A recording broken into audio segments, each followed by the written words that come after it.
All right. Hello, physics. Okay, this is the energy types video. A little hoarse, bear with me. In this video, I'm going to be talking about the three main energy types that we're going to be working with in this unit. That is, the three main energy types discussed in Chapter 5. That is translational kinetic energy, gravitational potential energy, and elastic potential energy. And with elastic, we'll look a little bit at Hooke's law as well. Now, the first thing that I want to talk about in this is I want to talk about the difference between mechanical energy and other energies. There's three main types of energies that we're going to talk about in this, in physics. Those are mechanical energy, thermal energy, and electromagnetic energy. Now, E&M is next semester, like next as in, I say next semester, but next semester is still Physics 1. It's Physics 2 content. It's the first half of Physics 2 is electricity and magnetism. We're not going to hit that. We're going to spend an entire unit, 3 chapters out of your textbook, looking at thermal energy. So all we're really going to be looking at in this, though, is mechanical energy. Now, there is a fourth type of mechanical energy that we're not going to be working with in this unit, but I'm going to briefly mention it, but you won't ever see it in this unit. So mechanical energy, which I abbreviate ME, is broken up into 4 different types. That is translational kinetic energy, rotational kinetic energy, gravitational potential energy, and elastic potential energy. Now, rotational kinetic energy is for something that is spinning. So like if I'm doing this, my marker is actually spinning. This is a terrible example because you can't actually see it. So let's say that my marker, if it's doing this, the marker is actually spinning. Okay, but it's not actually moving from one place to another. If it's moving from one place to another, that's called translating. Spinning is rotating. So, for example, the Earth rotates about its axis, giving us our day-night cycle. But it translates around the sun in a circular path, giving us our yearly cycle or seasonal cycle. So traveling around the sun, that's translation, but actually rotating about its axis, that's going to be rotation because it's spinning.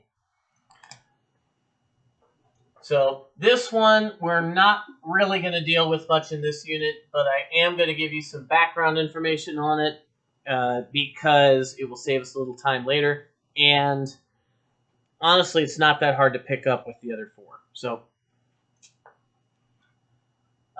translational kinetic energy is this marker going to die on me?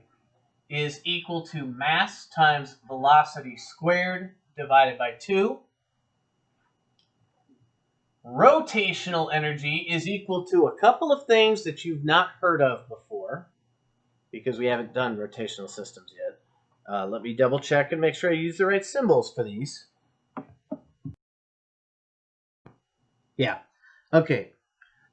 This is going to be I times omega squared over 2. Gravitational potential energy is mass times g times height, which is relative. H is always going to be relative. Of course, then again, so is B. And then elastic potential energy is kx squared over 2. Now, each of these 4 types of energies is found in specific circumstance. So, for example, you're only going to have translational kinetic energy if an object is moving from one location to another. So, for example, when you're driving on the highway, you have translational kinetic energy because you're moving. In junior high and maybe as a freshman, this is what you were talking about when you learned about kinetic energy. It was translational kinetic energy.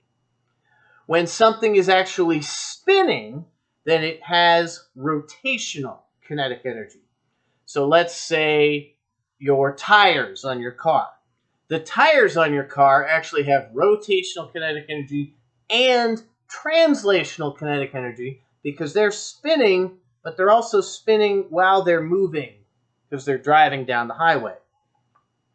A top, if you spin a top and it's sitting there in one spot spinning, it has rotational kinetic energy, but no translational kinetic energy.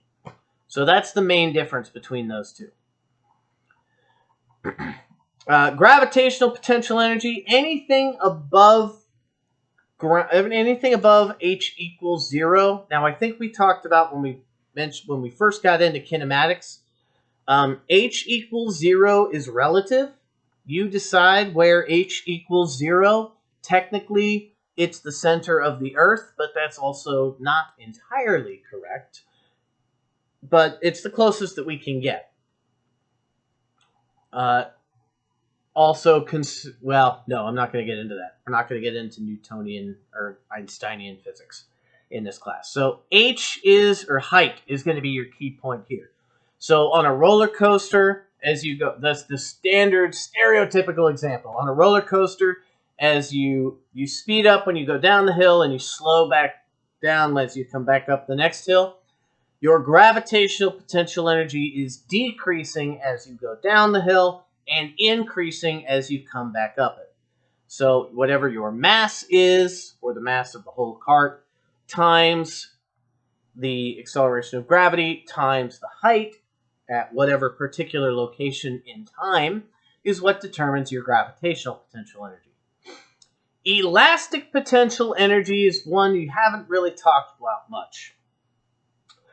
Elastic potential energy is the energy stored in a spring or anything else that stretches or is spring-like.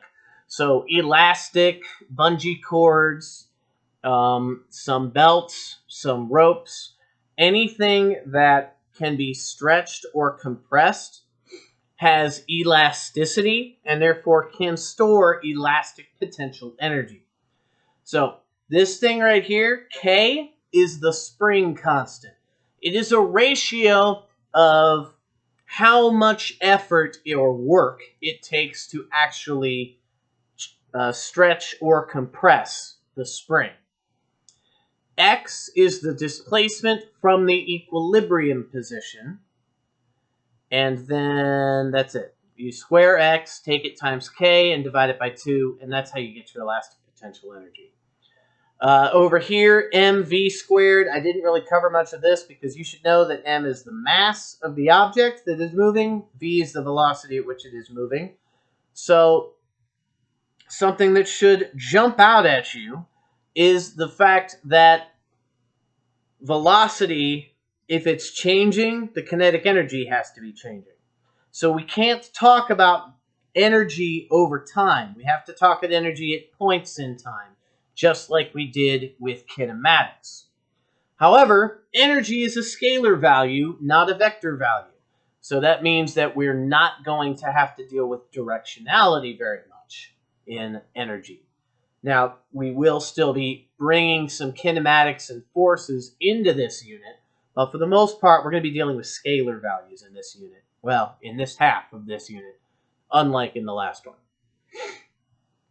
Now, I and omega are two things we ain't talked about yet, obviously. They're from the next unit, rotational systems. I'll tell you that I is inertia, and W, or rather omega, this is the lowercase Greek omega, is the angular velocity. So this is the angular equivalent of mass and the angular equivalent of velocity. So it's very similar to our translational kinetic energy. Now, again, you're not going to have to do anything with this one in this unit, but I wanted to go ahead and mention it. So, moving, spinning at height, stretched or compressed. Now, energy types questions, I'm going to give you something and ask you what types of energy does it have.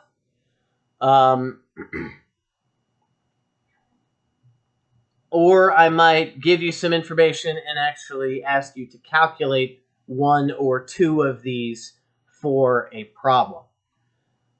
In your homework, there's only really one problem that ties into this at all, and it gives you some information, and then you have to calculate the kinetic energy of the object.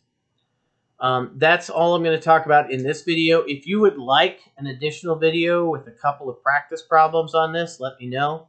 But it's really just plug and chug problems, or, hey, is this energy present? And I already walked through that second one. So let me know. That's it for this video. Hope you guys are having a great weekend. Enjoyed your day off, and I will see y'all back in class tomorrow.